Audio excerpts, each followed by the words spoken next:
I just recorded for maybe 15 minutes and I realized I did not hit the record button. How tragic. And I said it with such energy and like a chutzpah. Okay, so there's a learning curve for doing this at home, and it's being very detail oriented and making sure that the recording button has been pressed. Okay, well, round two, here we go. That was just one take. It's fine. It's totally fine. The funniest part of all is that I have a video episode ready to go live today, but I decided I didn't want to drop it yet. So then I recorded a different episode tonight at home.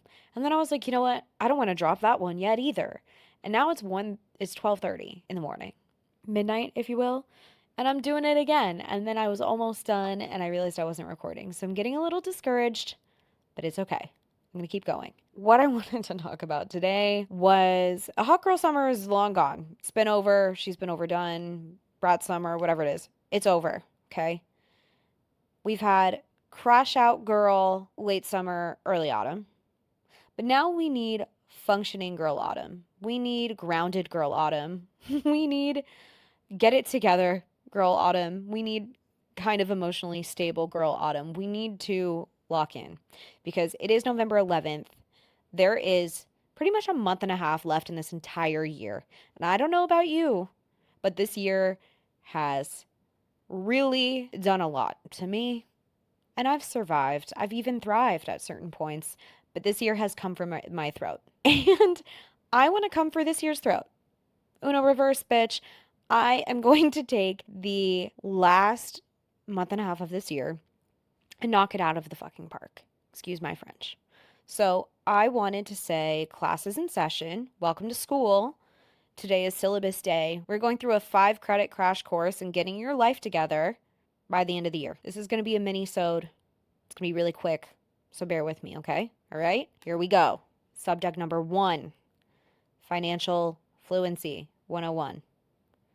Summer is giving I deserve it. It's giving tap the Apple Pay and look the other way. It was giving I need a cute little outfit for this trip. Summer is the time of the year where you're spending and you're not looking. You're spending and you're regretting. You're Ubering places because people are going out. We're out of the house. We're traveling. We're doing too many things. Fall is the time of year where you need to start looking at your subscriptions, okay? We need to go into Apple and look at what we have subscribed to and unsubscribe. I just realized I had a meditation app renew for $150 that I didn't even mean to sign up for it. It's just been sitting there. I now have to file a complaint. Make sure that you're on top of those things, okay? I also think that it's good practice to go into your statements every few months with a fine-tooth comb. Like really go through them and catch anything that's fallen through the cracks. Because usually for me, there's like 3 or 4 charges that I didn't make, that I wasn't refunded for, that something was like wrong. And it does tally up, okay? So stay on top of all the little tiny details. Be financially literate. Look at your budget. See what's going on because guess what's coming up hot, guys? The holidays. Black Friday. I love to give gifts. I love to make gifts, but I also love to know, like, is this a year where I'm kind of splurging on my mom, or is this a year where it's a little more chill? Is this still recording? Is this thing on? Okay. Be on top of what's going on with your finances. You cannot manifest abundance while you are ignoring your statements. Confront reality.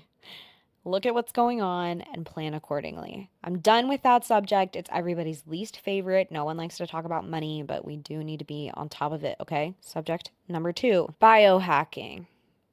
Now listen, I'm not saying we need to become Andrew Huberman or a wellness influencer. We mostly just need to actually sleep. We've got to fix our circadian rhythms. And if doesn't apply to you, congratulations, because it is one of the hardest things I've ever done in my life. And currently, my sleep schedule is worse than it ever has been, except for maybe when I was in like 6th grade and I was playing Sims till 4 in the morning and then sleeping till 2 p.m. Like my sleeping schedule is grade A booked right now.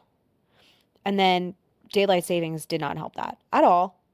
And nothing is worse than oversleeping on a day where the sun goes down at 3 p.m.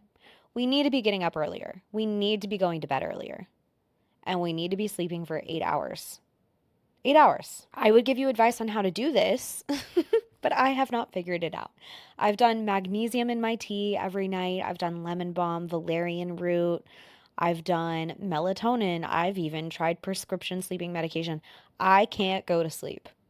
I don't know what's going on. I think what I need to get back in the habit of doing is working out at night, which I just did today, saunaing, and then trying to go to sleep. Like reading, like doing all the things that are annoying that you don't want to do. But speak of the gym, another thing we're going to do is we're going to start romanticizing the gym or the Pilates studio or yoga or running or walking or working out at home, whatever it is you do. We are romanticizing it because we need our dopamine and our endorphins high when the days are short and long simultaneously. We need cortisol low. And so we have to work out consistently. And then as for the rest of it, I think it's just tiny, small changes. And obviously, we can't commit to doing all of these things at once all of the time because it's unrealistic and it's too much. But if we can make small changes throughout the day, we should. Like, drink your water before you do your coffee, drink water in general, take your supplements, which, by the way, I recently got into the time of day and the type of food I'm supposed to be taking each supplement with. And I realized that if you're not doing it correctly, you're kind of wasting your money because your vitamins will not absorb the right way or can counteract with things that you're eating. So throw that in a ChatGPT. Also, I did this thing called Function Health, and this is not sponsored. However, they did gift me this experience. Full transparency, but I would pay for it in a heartbeat. And I actually am getting it from my mom for Christmas. So what they do is they take your blood. Well, you go to like a Quest Diagnostics or one of those centers where they do your blood work. And it takes like a week or two. They give you results for 100 and I think I got 118 different biomarkers. Like they test you for everything under the sun. Like I know so much about my body and I learned things that I had no idea about. So I learned that I'm severely iron deficient. And when I say severely, listen to this. There's something called ferritin, which is what stores iron in the body, and the minimum levels that a woman should have, the minimum number, the marker, 70. And at 70, women can experience alopecia. They can lose their freaking hair. Mine was a 7. I'm missing a 0. 7. I was like, whoa. And people are like, yeah, you might need an iron transfusion. I was like, whoa. I mean, I guess I am super, super pale, bruise very easily, and can't stand up quickly without feeling like I'm going to pass out. So I guess that makes sense. So I learned that. I learned that I might have PCOS, but then I'm also still super fertile. So like, what the fuck am I to do with that? I don't know. But I learned so many different things. And because of that, I now know exactly what supplements I need to be taking and which supplements I'm good on. So I'm not wasting money at Whole Foods trying to figure that out. And then I took what I am supposed to take and I plugged it into ChatGPT and I asked it, like, make me a schedule. And so I know iron I need to take before I take caffeine, an hour before I take it on an empty stomach. Omegas I need to take with a fatty meal, like in the middle of the day. So figure that out. That's a big part of the biohacking here, guys. Okay, done with my rant about health. Moving on. Subject number 3. This is called routine reengineering, the subject, okay? Routines are just boundaries that you keep with your future self. So here's an example. Plug your phone in across the room at night. Wear blue light glasses. Have a Sunday reset where you do like an everything shower, you put on your face mask, you drink tea, you journal, like you really commit to the bit on Sundays. Do 10-minute tidy ups throughout the week instead of freaking out for 2 hours and like deep cleaning your house. This is where we are really locking in. We are not letting ourselves get away with little shit.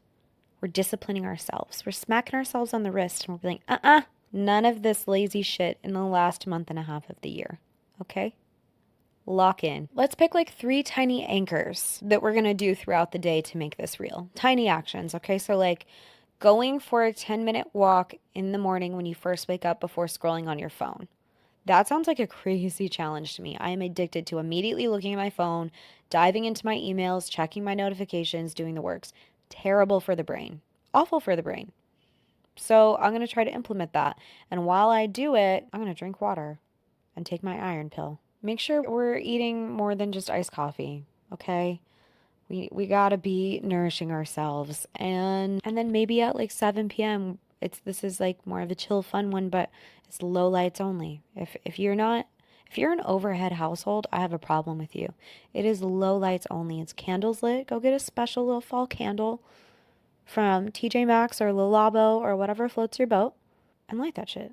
Okay? We are romanticizing the process. Another way that you can romanticize this in the morning, the way that I've been getting myself to drink a lot more water, is I will squeeze a bunch of lemon in it in a nice glass with a bunch of ice cubes. It actually does kind of change the game. Or, if you really want to get into it, like play a rom-com song, play Perfect Day when you get up from Legally Blonde. Like really get into the bit of it all. And how about this? This is one I actually kind of hate, but I'm gonna start doing it. Let's get dressed up when we're running for errands. Ew, I hated even saying that because I am a sweatpant, no makeup, hat on, hope no one sees me kind of girl when I'm running errands. But it does tell your brain that the day matters, and it does kind of shift something in your brain when you look in the mirror and you see yourself put together instead of just kind of like thrown together and rushed out the door. So it's another way to do it. I actually do really think it's kind of like the same thing as making your bed in the morning. Like you feel more like you have your shit together. And when you feel like you have your shit together, you act like you have your shit together. You got to fake it till you make it sometimes. Moving on, moving forward. The next subject on the syllabus is energy economics. We are protecting our energy like it is a limited resource because it is. It is. And there is so much over socializing that can go on during the summer and the hotter months. It's exhausting. Nature hibernates through the winter for a reason. And like now should be the time where you are collecting your nuts, going into your cave, and prepping. We're prepping, we're making the nest. All right, let's talk energy economics because your energy, it is currency and it is a limited resource. And last summer, I was spending it like I had a black card. Limitless credit line, okay? Every event, every dinner, every let's grab drinks, let's meet up, let's hang out. I haven't seen you in a while. I was saying yes. I was a yes man. And when you do that, you can overdraft yourself emotionally. Fall, I've done that as well. I've done that more, I think, which is crazy, but I'm going through some things. Fall should and is normally for me, normally. Right now, no, but like normally, and for you, it should be about intentional solitude. And that doesn't mean you need to isolate yourself. It's not about going from being socially overexposed to just like off the map, but we want to be a little mysterious again. We want to have a little intrigue. We want people to wonder what you're up to. And what you're up to should be a fluffy robe on your body, a candle that you like, and like a nice little tea while you're reorganizing your thoughts in your journal. We should be Gilmore Girls vibes. We should be chill at home more than we're outside. Again, take that with a grain of salt because that's not my truth that I'm living right now at all. But it should be. And I'm going to lock in. Here's the reminder, guys. You don't owe everyone access to you just because you're available, just because you have a free day. Saying no is not rude, it's just resource management. And you don't have to send a 3-paragraph apology. You don't have to answer every single call. You don't have to over explain if you don't want to show up. You just say, I cannot tonight. I'm in recharge mode. Or just send them this episode and be like, get with it. Put your phone on do not disturb like it is a force field and go to sleep. We need rest, which leads perfectly into the next subject. Boundary theory. Okay, we teach people how to treat us with our boundaries, but sometimes we need a refresher course, and I think a lot of us do. Boundaries are not cold, they're necessary. So here's your quick little study guide, okay? No texting novel-length paragraphs to people who give us one-word answers. That is a bad exchange rate. No forcing closure. If someone could not give you clarity when they had you, they're suddenly not going to turn into a philosopher now. The closure is something you're going to have to give to yourself. We're not agreeing to plans that we're going to dread all week. That goes back into energy economics. It's okay to disappoint people. You're not performing for everybody. You are a human being with cortisol levels and emotions that need to be regulated and rest that needs to be had. And I know we all love to seem chill, but pretending to be unbothered while you're secretly spiraling is not emotional regulation, guys. It's repression. And being direct is actually the highest form of being unbothered, actually. You can say, I'm not comfortable with that, or that doesn't work for me, and you can still be kind. So the vibe is not being like detached or cold or mean, it's just being discerning and caring about yourself. Boundaries don't mean that you care less, they mean that you finally care correctly. Because when you don't set them, resentment starts to move in. And people who respect you will not be mad at you for having boundaries. And if someone is triggered by you respecting yourself, that's your sign that you needed the boundary in the first place. Okay, quickest episode ever. There it is, guys. Our fall syllabus. We've got money, body, routine, energy, boundaries. Those are your 5 credits toward being a slightly more functional human being this season and to getting your shit together before the end of the year. You don't have to ace every subject. Honestly, we're all just kind of trying to pass with grace.